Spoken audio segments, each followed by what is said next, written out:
नमस्कार, मी सृष्टी आणि स्वागत आहे माझ्या एका नवीन मिनी ब्लॉगमध्ये. तर आज आपण एवढी सीताफळ काढलेली आहेत. ही सीताफळ पाडाला आलेली आहेत. तर सीताफळाला पाड आला हे कसं ओळखायचं? तर सीताफळाच्या मधल्या शिरा काहीशा पांढऱ्या होतात, त्याला लालसर दुधी कलर येतो. तर पाहू शकता ह्या सीताफळांना मधल्या शिरा पांढऱ्या लालसर दुधी कलर आलेला आहे.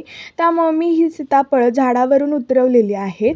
तर ही सीताफळं 2 दिवस सुती कापडामध्ये किंवा सुती पोत्यामध्ये ठेवली की ही सीताफळं खाण्यासाठी तयार आहेत. पाहू शकता.